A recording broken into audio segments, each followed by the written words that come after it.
답변하지 않겠다는 반응을 보였습니다. MBC 뉴스 손하늘입니다.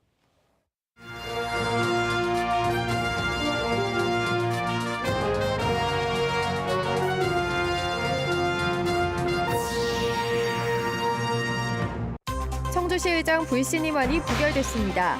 국민의힘은 협상을 거부했고 민주당은 장외로 나갔습니다. 김영환 충북지사가 오송에 제2의 집무실을 두고 첫 출근을 했습니다. 부지 대부분이 농지 규제에 묶인 오송 국가산단에 고삐를 당기기로 했습니다. 충북도 내 한 중학교 운동부에서 학교폭력 신고가 접수돼 교육당국과 경찰이 조사에 나섰습니다. 아직 입학도 하지 않은 특기생 입학 예정자가 피해를 주장했습니다. 홀로 병원에 가는 노인을 자식처럼 동행해주는 공공서비스가 청주에서 첫 선을 보였습니다. 청원구를 시작으로 연말쯤 전역으로 확대될 전망입니다. 시청자 여러분 안녕하십니까? 계속해서 충북 소식입니다. 청주시청 본관 철거 여부로 시작된 시의회 여야 갈등이 일종의 의장 탄핵인 불신임안으로 이어졌는데요. 이 불신임안이 부결되자 국민의힘은 불신임안을 낸 민주당에 더욱 공세를 높이기 시작했고 민주당은 장외 투쟁을 선언했습니다. 김영일 기자입니다. 더불어민주당 청주시의원 20명의 서명으로 제출된 의장 불신임안. 하지만 김병국 시의장은 살아남았습니다. 정작 불신임안을 발의한 민주당 의원 대부분이 불참한 가운데 반대만 22표, 찬성은 단 한 표도 나오지 않았습니다. 임시의 표결에 참여하지 않기로 한 당론을 거부한 민주당 의원 2명이 출석해 반대표를 던지면서 가결 요건인 과반 21표를 넘긴 겁니다. 제적의원의 과반수의 찬성 미달로 의사일정 제2항 의장 불신임의 건은 부결되었음을 선포합니다. 이어진 부의장 사임안도 부결됐습니다. 국민의힘 의원 21명 모두 의장 불신임안에 반대표를 던진 민주당 소속 부의장의 사임에 반대표로 화답했습니다. 의장과 부의장 모두 기사회생했지만 여야 전국은 더 꼬이게 됐습니다. 청주시의회 파행의 책임을 물어 민주당 원내대표 사퇴를 주장해온 국민의힘이 민주당 부의장을 대화 상대로 정한 겁니다. 그분하고는 우리 원내대표하고 두 분이 파트너로 보기는 좀 어렵다고 생각합니다. 의회는 앞으로 우리 원내대표하고 그 부의장 채널을 통해서 더불어민주당은 장외 투쟁으로 맞불을 놨습니다. 그동안 의장 불신임안을 전제로 원내대표 사퇴와 여야정 협의체 구성, 상임위원장직 원상 회복 같은 다양한 의회 정상화 방안을 제시했지만 모두 거부당했다는 겁니다. 국민의힘의 의회 정상화를 촉구하며 2월 임시회 등원을 거부하고 당론에 따르지 않고 표결에 참여한 2명의 의원에 대한 징계를 요구할 계획입니다. 2월 임시회 등원을 거부한다. 다시 한번 의회 정상화를 촉구한다. 이제는 김병국 의장과 국민의힘이 응답할 차례이다. 지난해 청주시청 본관 철거 예산 처리 문제로 시작된 청주시의회 파행이 벌써 2달 가까이 됐지만 여야 갈등은 점점 더 극단으로 치닫고 있습니다. MBC 뉴스 김영일입니다. 김영환 지사가 도청 집무실 대신 오송으로 출근했습니다. 농지 전용이 안 돼 차질을 빚고 있는 오송 3산업단지는 면적을 일부 줄여서라도 올해 상반기 안으로 사업 승인을 받겠다며 최대한 빨리 산단을 만들어야 한다고 속도전을 강조했습니다. 김대웅 기자입니다. 김영환 충북지사 출근길입니다. 도청 집무실이 아니라 오송에 있는 충북경제자유구역청으로 출근했습니다. 일주일에 한 번은 여기로 출근해 현안을 직접 챙기겠다는 뜻으로 집무실도 마련했습니다. 지역 기관장들과 회의를 열고 오송의 정주 여건 개선을 약속했습니다.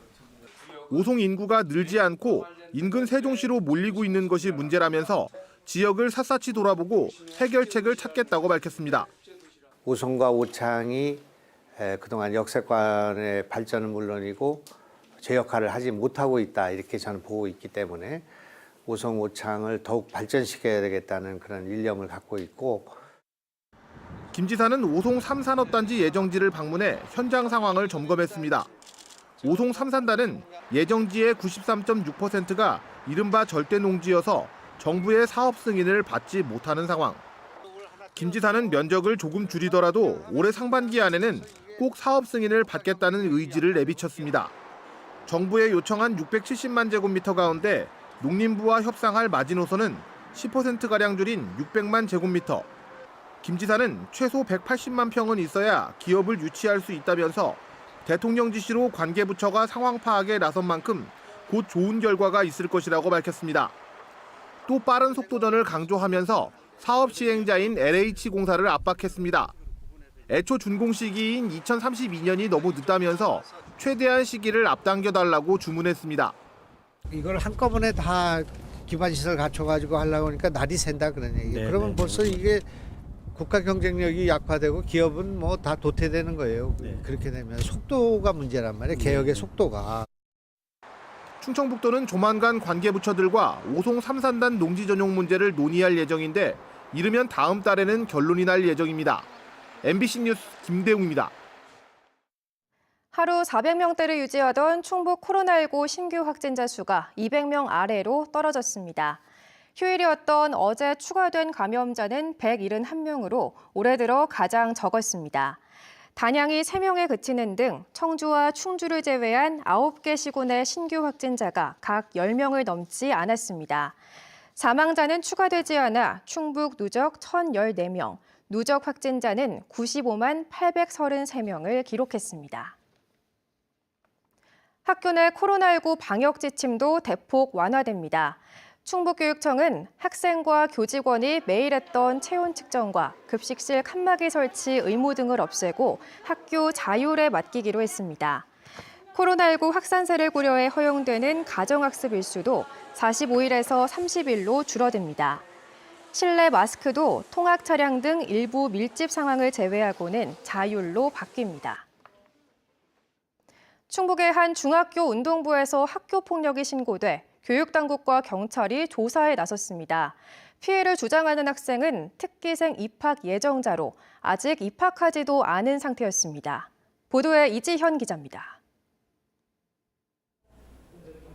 지난달 16일 충북의 한 중학교 운동부 훈련 시간. 러닝머신을 뛰는 한 아이를 향해 욕설이 이어집니다. 같은 운동부 선배들입니다.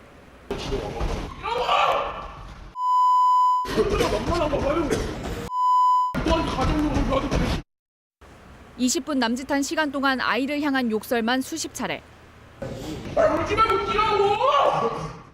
특기생으로 이 중학교 입학을 확정하고 미리 훈련에 참여했던 초등생 입학 예정자가 선배들 폭언을 견디다 못해 녹음을 한 겁니다. 폭행도 있었다고 주장했습니다. 팔 같은 데나 막 명치 같은 데는 한 20대, 한 30대 그쯤 엄청나게 맞았어요. 막 그냥 무시하고 따돌리고 그냥 때리고 욕하고. 지난달 합숙훈련 중에는 LED 조명 불빛을 밤새 쳐다보게 하는 등 가혹 행위도 있었다고 했습니다. 형들이 LED 등만 이렇게 보라면서 이렇게 좀 가리려고 하니까 내려 이런 다음에 너 눈 감으면 죽어 이러면서. 피해를 주장하는 학생이 이 운동부에 본격 합류한 기간은 2달 남짓. 운동부를 지도한 감독은 진술한 내용 대부분 선배 학생들이 부인하고 있고 감독이 항상 지켜보고 있기 때문에 폭행은 일어날 수 없는 일이라고 해명했습니다. 운동을 그만두기로 한 아이의 부모는 감독을 비롯해 학생 3명을 폭행 혐의로 경찰에 고소한 상태. 경찰은 조만간 피고소인 조사에 나설 예정인 가운데 학교로부터 관련 신고를 접수한 교육지원청도 학교폭력 심의위를 열어 해당 사안을 조사할 방침입니다. MBC 뉴스 이지연입니다. 제20회 전국 장애인 동계체육대회에 참가한 충북 선수단이 역대 최다 금메달과 최다 득점을 기록하며 종합 8위 성적으로 마무리했습니다. 충북 선수단은 스노보드에서 종합 1위, 빙상 종합 3위를 차지한 가운데 금메달 6개, 은메달 2개, 동메달 1개를 획득했습니다. 충청북도 장애인체육회 설립 이후 충북 선수단은 전국 장애인 동계체전에서 8,850점으로 최다를 기록했습니다. 나이가 들어 홀로 거동하기 힘들수록 병원 갈 일은 많아지죠. 그런데 이 병원에 동행해줄 가족이 없어 난감한 노인들이 점점 늘어갑니다. 청주시가 처음으로 노인 외출을 돕는 동행 서비스를 시작했습니다. 조미애 기자입니다. 지난해 말 허리 수술을 받은 82세 김서운 할머니. 차량에 이어 휠체어까지 건장한 청년의 도움으로 병원에 갑니다. 병원 검진과 진료, 약국까지 모든 과정을 함께하며 설명을 듣고 알려줍니다. 그래도 팔 여기 이쪽 팔에 힘 많이 쓰면 안 돼요. 알았죠?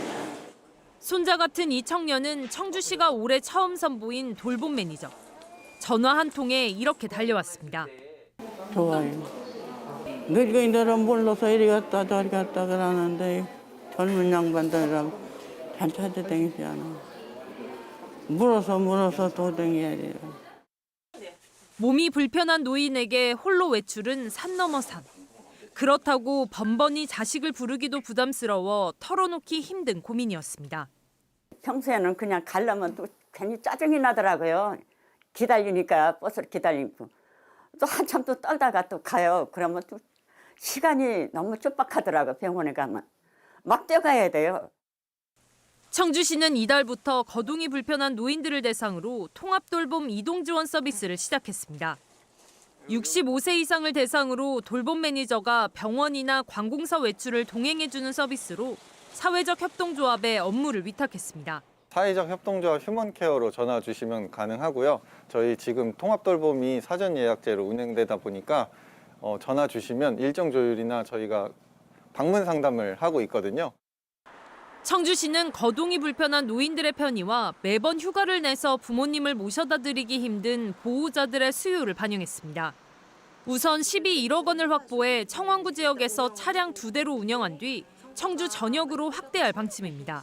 청원구에는 율량동에 있는 종합병원 외에 다른 병원들이 없어서 동행이 더 필요하다 생각되어 2023년에 시범 운영하고 다양한 의견을 수렴하여서 청주시 전역으로 확대해 나갈. 청주시는 많은 사람들이 복지를 누릴 수 있도록 월 2회로 이용 횟수를 제한하기로 했습니다. MBC 뉴스 조미입니다. 곽상도 전 의원의 이른바 50억 사건 무죄 판결과 관련해 지역 정치권에서도 공방이 일었습니다.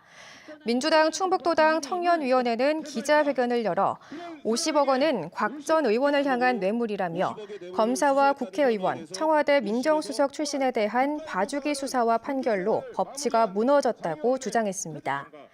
이에 대해 국민의힘 충북도당은 논평을 통해 곽상도 전 의원 판결은 온전히 사법당국의 몫이라며 제1야당이 청년 당원들을 동원해 여론몰이에 나선 건 정치 공세라고 맞받았습니다.